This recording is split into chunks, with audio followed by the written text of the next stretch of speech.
Her fingers, usually nimble and precise, fumbled with the simple task, as exhaustion weighed heavily on her shoulders.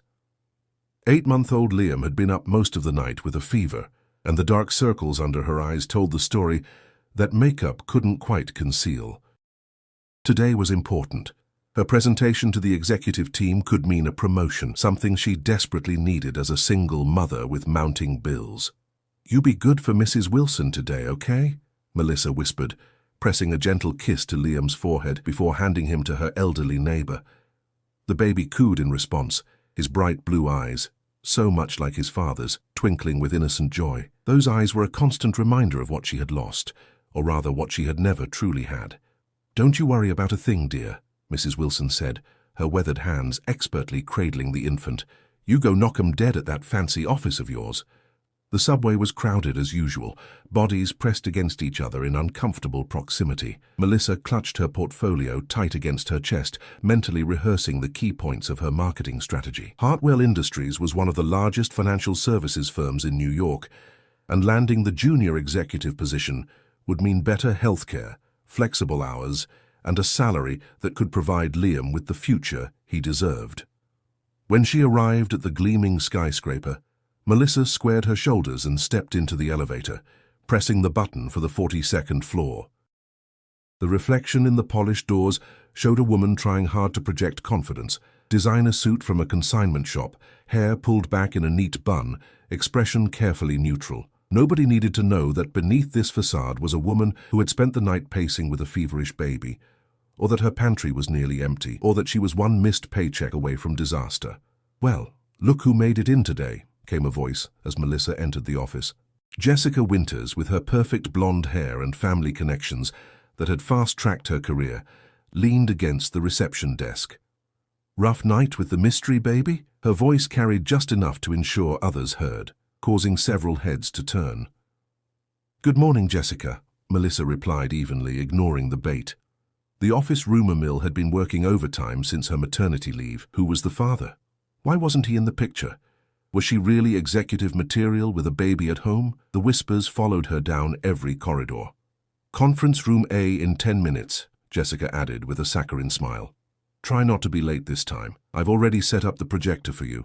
Wouldn't want any technical difficulties to distract from your big moment." Melissa nodded her thanks, knowing full well that Jessica's help usually came with strings attached. As she settled at her desk to review her notes one final time, her phone buzzed with a text from the daycare. Liam's fever was back. Her heart sank as she quickly texted Mrs. Wilson that she would come as soon as possible after her presentation. The conference room was already half filled when she arrived.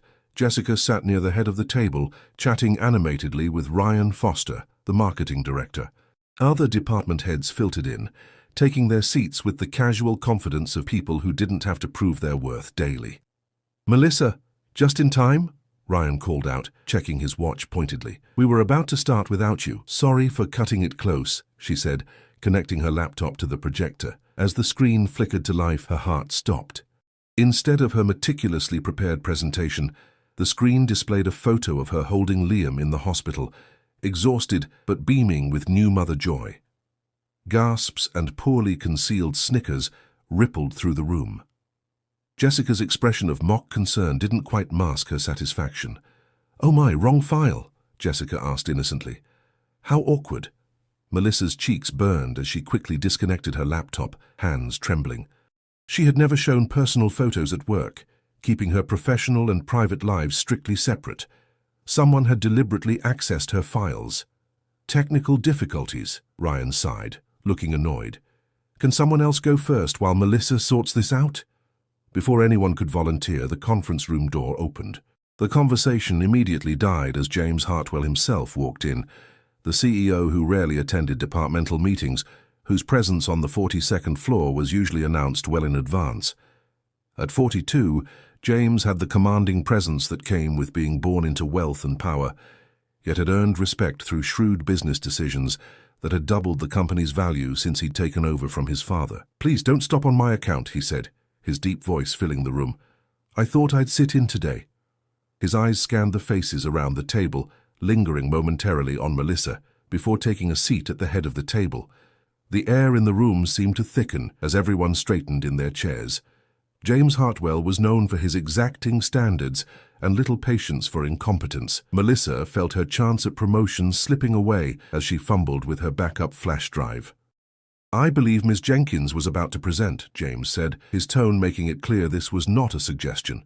"Yes, sir, but she's having some technical issues," Ryan explained, shooting Melissa a look that said, "Fix this now." "Actually," Melissa said, finding her voice as she plugged in the flash drive, "I'm ready." The correct presentation appeared on screen, and she took a deep breath. This was her moment, baby drama or not.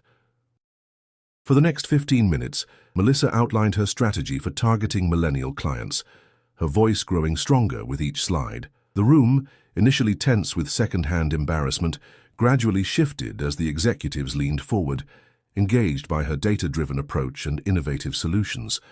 When she finished, there was a moment of silence before Ryan began the questions. Each challenge was met with a thoughtful, prepared response until even Jessica's attempts to poke holes in her proposal fell flat. "Impressive work, Ms. Jenkins," James finally said, his expression unreadable. "I'd like to see more detailed projections for the third quarter. Can you have those on my desk by tomorrow?" "Absolutely, Mr. Hartwell," Melissa replied, her heart racing with a mixture of pride and relief.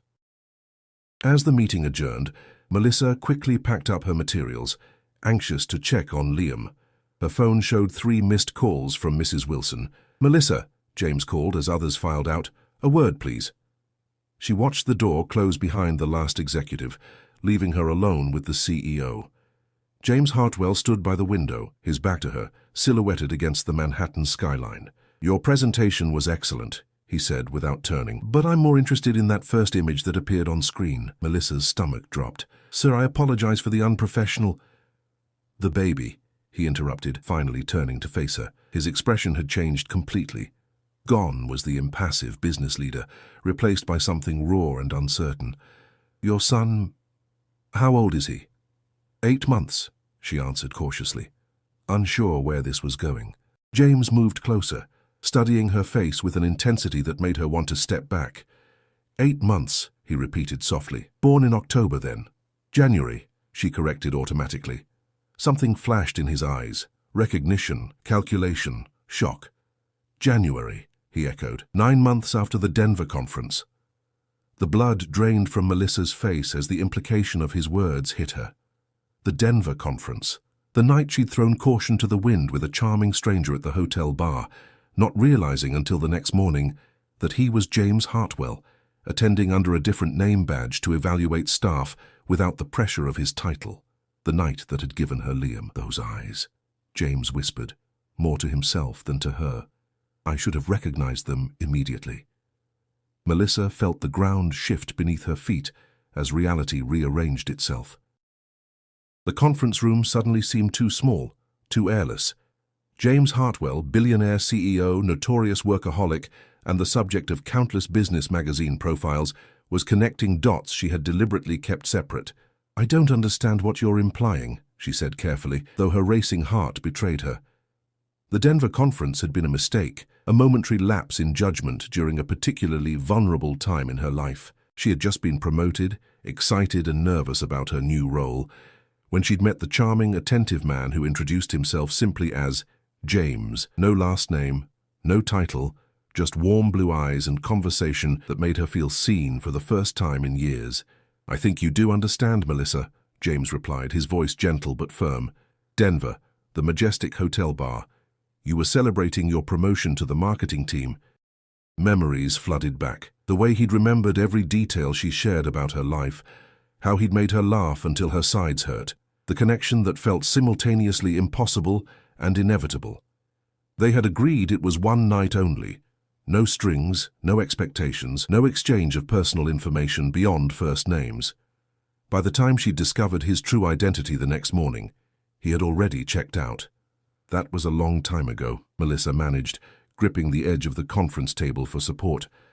"What does it have to do with my presentation today?" James stepped closer, close enough that she could see the flecks of gray in his otherwise jet-black hair, the fine lines around his eyes that hadn't been there in Denver. 8 months old, born in January. Those eyes, they're the same as my mother's, the same as mine. "Mister," Hartwell, is he mine, Melissa? The question hung in the air between them, impossible to evade any longer. Before she could answer, her phone buzzed again, Mrs. Wilson's number flashing on the screen with increasing urgency. Maternal instinct overrode professional caution as she answered.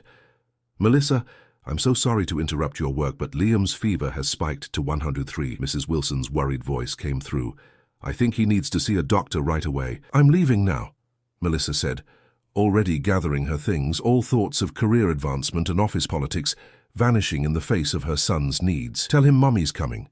She ended the call and turned to find James watching her with an expression she couldn't quite read. Concern, curiosity, and something else, something more complex. I have to go, she said firmly. My son is sick.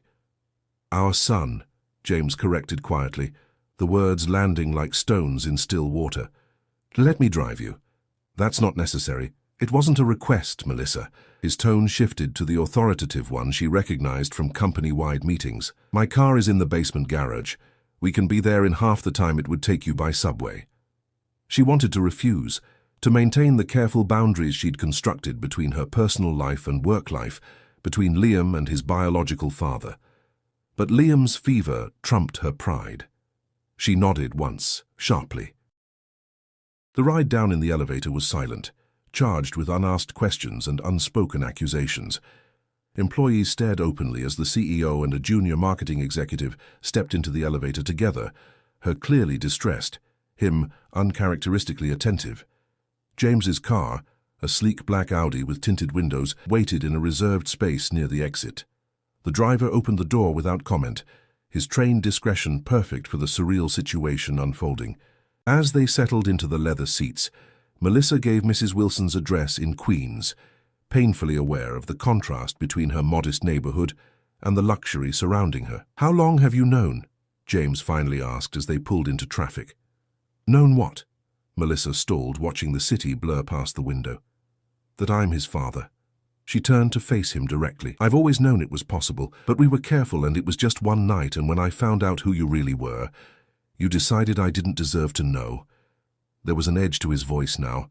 I decided it would complicate everything unnecessarily, she corrected. You're James Hartwell. I'm nobody. What was I supposed to do? Send a company-wide email? Attention all staff? That one-night stand in Denver resulted in the CEO's heir?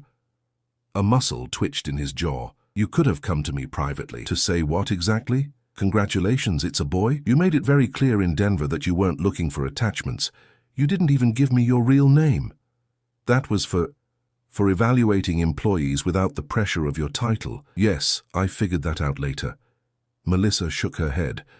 The point is, you weren't honest with me then. Why would I trust you with something as important as my child? Our child, he corrected again, more firmly this time. The city gave way to the residential streets of Queens, the change in scenery reflecting the jarring shift in Melissa's reality. 8 months of struggling alone, of fielding intrusive questions, of juggling daycare schedules and work deadlines. And now, suddenly, Liam's father wanted to claim his rights.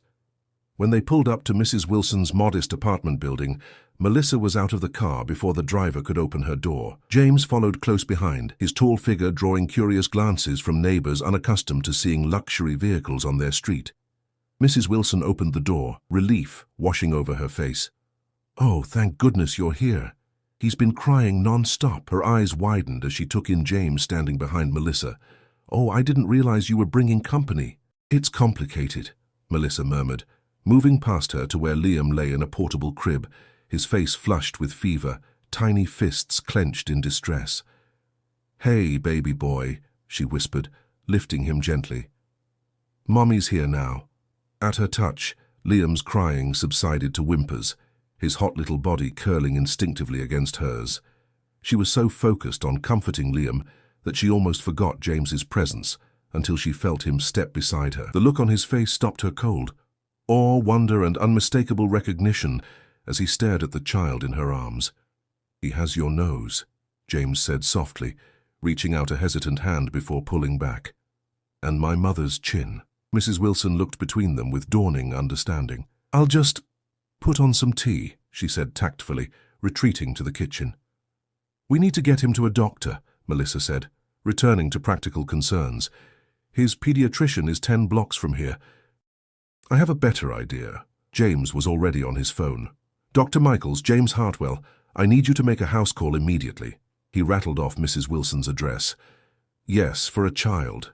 8 months old. High fever. Thank you. He put his phone away and met Melissa's questioning look. Family doctor. He'll be here in 15 minutes. You can't just...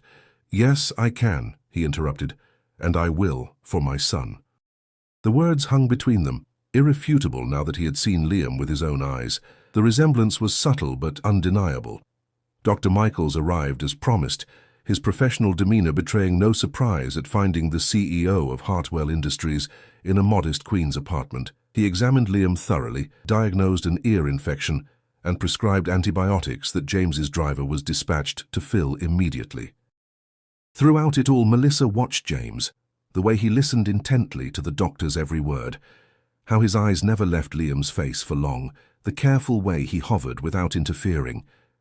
It was not the behavior of a man who wanted to deny paternity. It was the behavior of someone whose world had just been fundamentally altered. When Liam finally drifted off to sleep, medication administered and fever beginning to recede, Melissa led James to Mrs. Wilson's small balcony for the conversation they could no longer avoid. "Why didn't you tell me?" he asked again, his voice controlled, but with an undercurrent of hurt that surprised her. "Honestly, I was afraid," she admitted. "Afraid of losing my job, afraid of being seen as the woman who trapped the boss, afraid of having my child turned into tabloid fodder." She looked out over the neighborhood where she'd built her modest life. "I was also afraid you wouldn't care, that you'd offer money to make us go away. I couldn't bear that. You don't know me at all if you think I would abandon my own child," James said, a rare flash of vulnerability crossing his features. "I don't know you at all, period," Melissa pointed out. "One night in Denver doesn't count. Neither does seeing you from across a conference room or reading about you in Forbes." James was silent for a long moment. "You're right," he finally conceded. "But that changes now." Back in the apartment, Mrs. Wilson was tidying up, casting curious glances their way. "The little angel is sleeping soundly," she reported. "That doctor worked wonders." "Thank you for everything, Mrs. Wilson," Melissa said.